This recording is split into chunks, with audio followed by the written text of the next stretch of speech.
I believe the golden apple should go to her next of kin. Yes, she lived with her sister Tamika. She probably told her about the apples already since she talked to her pastor about them. I'll go and have a chat with her about them. Be careful what you say, remember. If she'd eaten the apples, she'd still be alive, and her pastor told her not to. I won't bring that up. Well, the team will be here in just a minute. I guess I'll wait. Purple haze all in my brain. Lately things don't seem the same. Acting funny, but I don't know why. Excuse me while I kiss the sky.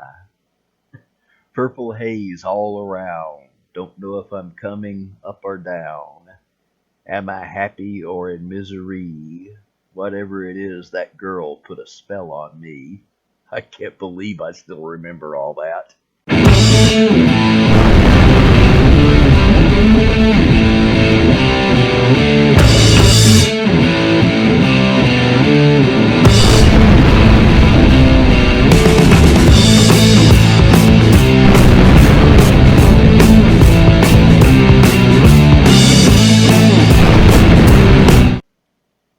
Miss Hare, what brings you here?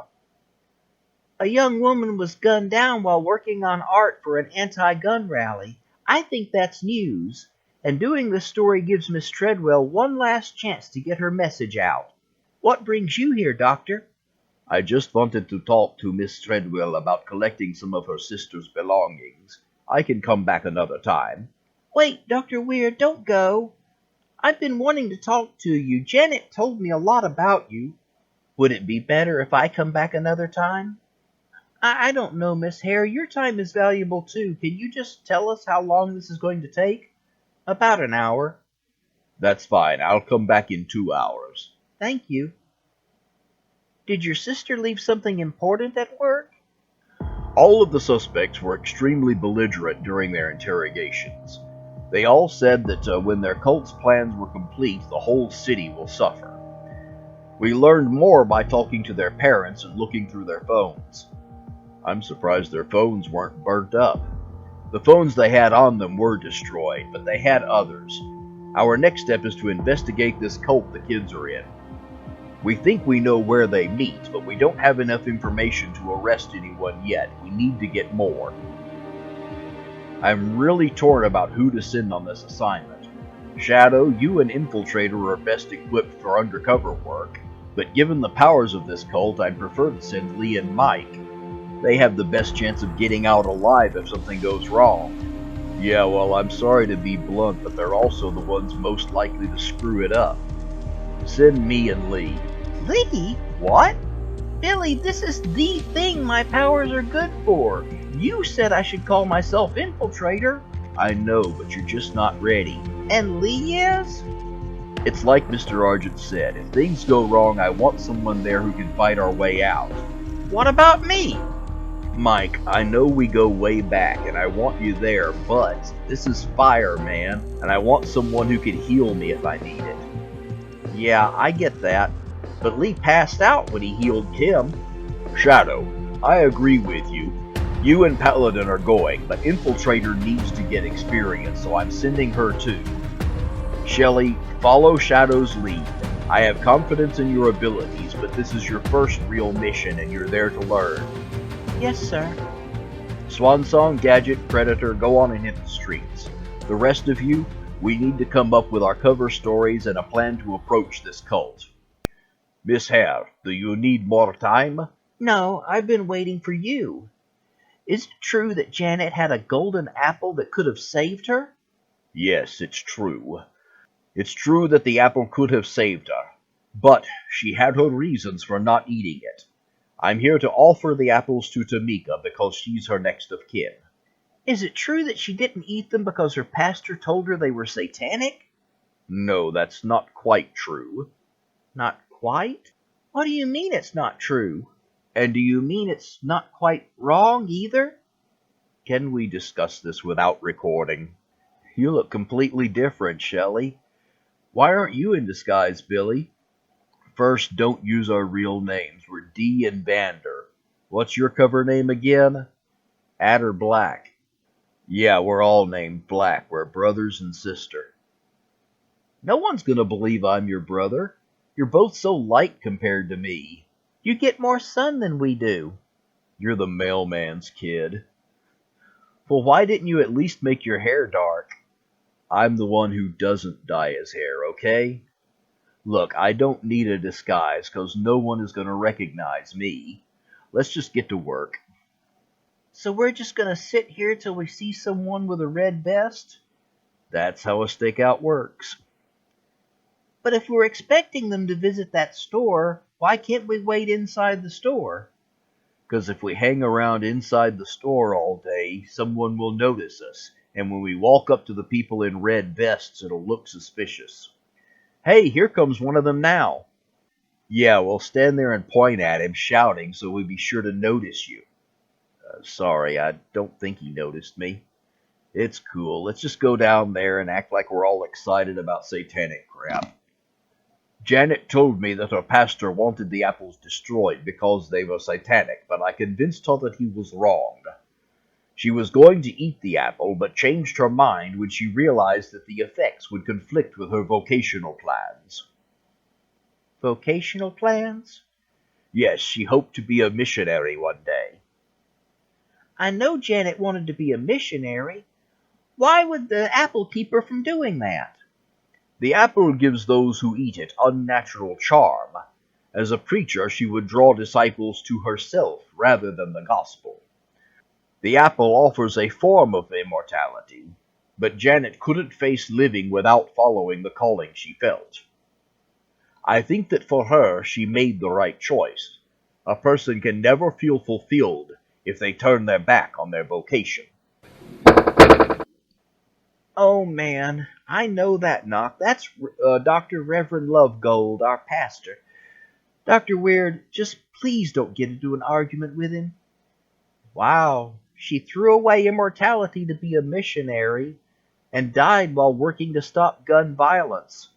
She almost sounds like a saint. Saints are just people who go to heaven. I pray that she is one. Dr. Wyrd, you're the devil that tempted Janet with a false promise of power and immortality, and now you've come to tempt her sister. I rebuke you in the name of God. Please, Dr. Reverend, Dr. Wyrd is a guest in my home just like you, and I don't want you arguing. I'm already upset about my sister.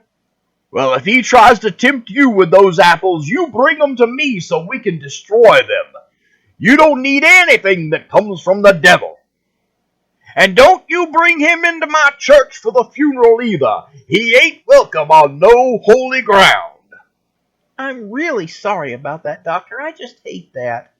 Look, if you're going to give me those apples, I won't let them be destroyed. Can we just sit down and talk so you can tell me what these apples really are and what they do? Don't you think Shelley should talk to the girls? No, Lee, you talk to them. Shelley needs to talk to the guy. It'll work better this way. Can you believe they're trying to sell this Harry Potter book as a spell book? Aleister Crowley was a freak. You don't expect to find a real spell book at a store, do you? You'd be surprised what you can find if you know where to look. What do you mean? Spell books in real life are just like in Dungeons and Dragons. You can't just cast a spell by reading it out of the book. You have to know how to use magic. You gotta be a magic user? You're kidding me, right? This look like we're kidding? Leslie, what are you doing? Blowing his mind. That is so freaking cool. Leslie, Armin is gonna freak out. You gonna tell him? I can handle my brother. Besides, you were telling him about magic. Why not show him you know what you're talking about? Are you witches? Or just magicians? Ha! Some healthy skepticism. Maybe you're smarter than you look. You saying I look stupid? I'm just saying you look like a kid. And magic is not for kids.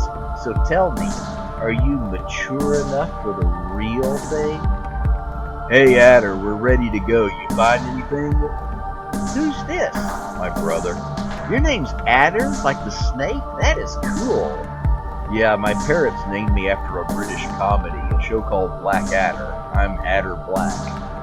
I'm Jean. I'm Vander. Who else is here with you?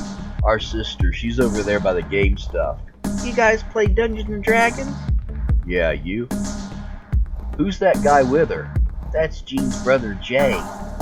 You guys are all wearing the same red vest. You in a gang? No, we're in a choir. Anyway, can you teach me that fire trick? It's not a trick, it's real magic. Fire trick? And you don't look like the magic user type. You look like a bard. Bards can use spells.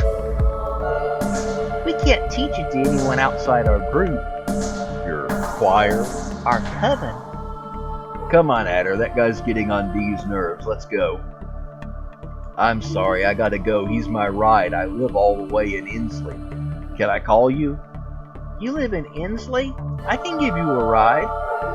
You go on with your brother and sister. I don't want to get you in trouble. But let me see your phone. I'll add us to your contacts. Cool. Where's your phone? Just give me a sec. A few minutes later. What was going on between you and that girl, Jay? We were just talking about D&D. I was trying to pick her up, but her brother cut me off. Yeah, the blonde one is kind of a buzzkill. He's probably the oldest and thinks he has to protect the others. Don't worry, you'll see her again. I got her little brother's number, and he wants us to teach him some real magic. How far away do I need to go? Just take 100 steps. That should be plenty. And you probably won't explode. This is just a precaution. Cool. You saw Melissa explode. Was it a big explosion? Not really, but very bright. It kicked up a lot of sand. Kim said Lee was standing next to a tree when he ate his apple. It knocked the tree over, and it wasn't a little tree either. Okay, guys, I'm going to do this. She didn't explode. We never get to see anything cool. Yeah, Janet, I hear you.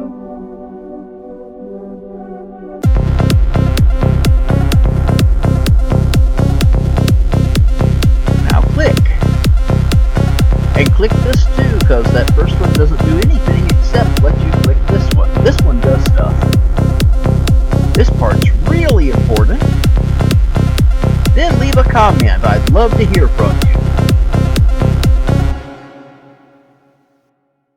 Goodbye!